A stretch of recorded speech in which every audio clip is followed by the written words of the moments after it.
Welcome to my channel Mathematics Success. यहाँ पर हम आज देखने वाले हैं 2020 में जो अभी पेपर हुए थे। 2 ही पेपर सिर्फ हो पाए थे बीएससी सेकेंड ईयर के, और उसके बाद कोरोना के कारण पेपर को बंद कर दिया गया था।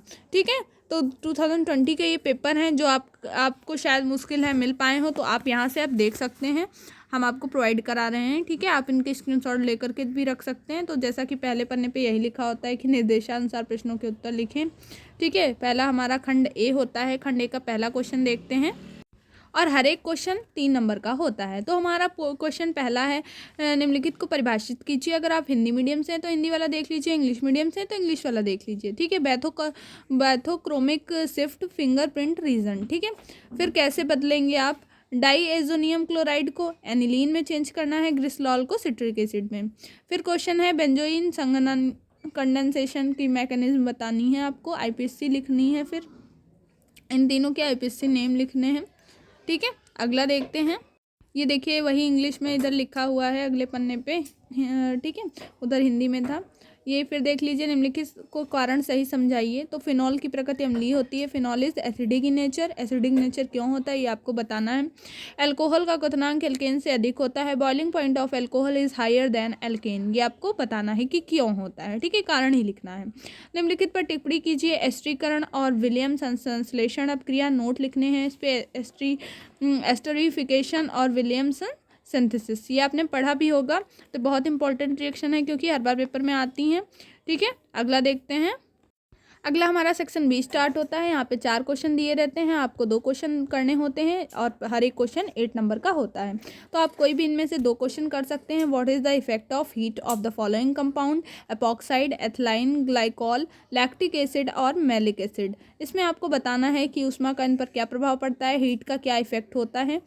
ठीक है, दूसरा है mustard oil reaction. Mustard oil reaction जो कि आपकी बहुत ही इम्पॉर्टेंट मोस्ट इम्पॉर्टेंट है। तो आपको ये तो आती ही होगी, नहीं आती है तो अभी आप पढ़ लीजिए। ठीक है, अभी टाइम है आपके पेपर में तो आप याद कर सकते हैं। थर्ड क्वेश्चन हमारा है, निम्नलिखित की क्रियाविधि बताइए। मैकेनिज्म बतानी है आपको राइमर टीमैन की और मैचिन रिएक्शन। देखिए कितनी सादा रिएक्शंस पूछी जाती हैं, और ये रिएक्शंस अगर आप सारे नाम वाली रिएक्शंस तो आपको याद ही कर लेनी है क्योंकि ये पेपर में बहुत बार हर बार आती हैं। ठीक है, फोर्थ क्वेश्चन है, हाइड्रोजन बॉन्ड बताना है आपको और ऑक्सीडेशन बताना है। ऑक्सीडेशन रिडक्शन आपने पढ़ा ही होगा, ऑक्सीकरण वही आपको बताना है। यहाँ इंग्लिश में लिख देते हैं इसलिए आपको इंग्लिश हिंदी दोनों, यहाँ भी ऑक्सीडेशन यहाँ भी ऑक्सीडेशन, तो हिंदी में भी इंग्लिश में ही लिख देते हैं। तो आपको हिंदी और इंग्लिश दोनों आनी चाहिए। ठीक है, फिर अगला है उत्तर दीजिए इनके। तो 1,3 डाईथियोन से कीटोन बनाना है, और बढ़ते हुए भास्मिकता मतलब क्षारीयता भास्मिकता के क्रम में लिखना है। ठीक है, फिर यही इंग्लिश में लिखा हुआ है। अगला पेज देखते हैं। सेक्शन सी हमारा, इसमें भी आपको 2 क्वेश्चन करने होते हैं। हर क्वेश्चन 8 नंबर का होता है। ठीक है, 2 पार्ट होंगे तो वो 4 नंबर के होंगे। इसमें भी मैकेनिज्म बतानी है। फ्राइस पुनर्प्रबंधन, फ्राइस रीअरेंजमेंट, लेडरर मैनस क्रिया। ठीक है, ये लेडरर मैनस रिएक्शन। ठीक है, ये दोनों एक ही चीज़ें हैं। इंग्लिश हिंदी में संक्षिप्त टिप्पणी लिखनी है, इस पर ब्रीफ नोट लिखना है। वुडवाल्ड फाइजर लॉ लिखना है। पराबैंगनी या अल्ट्रावायलेट रेस के बारे में लिखना है। स्पेक्ट्रोस्कोपी में इलेक्ट्रॉनिक ट्रांजिशन लिखना है आपको। ठीक है, अगले पेज पे चलते हैं। वैसे कोई भी आप 2 क्वेश्चन कर सकते हो, पेपर में आपको पूरे नंबर अच्छे से मिलेंगे अगर आप सही करते हैं। Gabriel phthalimide reaction. फिर अगला है प्राथमिक, द्वितीयक, तृतीयक, प्राइमरी, सेकेंडरी, टर्सरी अल्कोहल में लुकास टेस्ट आपको करके दिखाना है। ठीक है, लुकास टेस्ट पढ़ा होगा, जहाँ तक 12th में भी पढ़ा होगा। ये फिर आपका एक क्वेश्चन जैसा कि आपको पता है कि आता है वही क्वेश्चन दिया है, इसमें ABCD फाइंड करना होता है, तो आप इसको देख लीजिए, आराम से पढ़ लीजिए। ठीक है, फिर अगला देख, यहाँ पे देखिए फिर right mechanism of D carboxylation. ठीक है, डी कार्बोक्सिलेशन जो है विकार्बोक्सिलीकरण, ये हमारा इसका सेकंड पार्ट दिए रखा है। अगर आप पहला 9 का A करते हैं तो 9 का B भी करना पड़ेगा।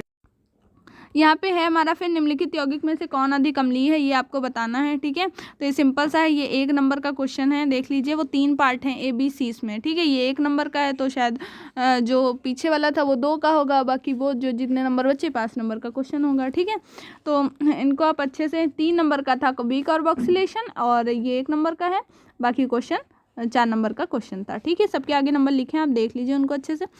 Thank you for watching this video. और अगर आपको पसंद आया है तो वीडियो को लाइक शेयर सब्सक्राइब करिए। देखिए मैंने वीडियो में कहीं भी बीच में आपसे नहीं कहा लाइक करने के लिए, तो फिर लाइक तो कर ही दीजिए आप अपने आप से ही। और चैनल को पहली बार आए हैं तो चैनल पर सब्सक्राइब करना बिल्कुल ना भूलें। ओके, और अपने दोस्तों को भी बताएं हमारे चैनल पर विजिट करें। यहाँ पर 10th 12th BSc सारी क्लासेस आपके लिए अवेलेबल हैं। आप अगर BSc सेकेंड ईयर में हैं और या थर्ड ईयर में हैं या फर्स्ट ईयर में हैं तो पीछे हमारी प्लेलिस्ट बनी हुई है, आप वहाँ पर जा करके आपकी जो भी सब्जेक्ट वाइज हैं, आपको जो भी पेपर चाहिए वो देख सकते हैं। Thank you for watching. जय हिंद, जय भारत।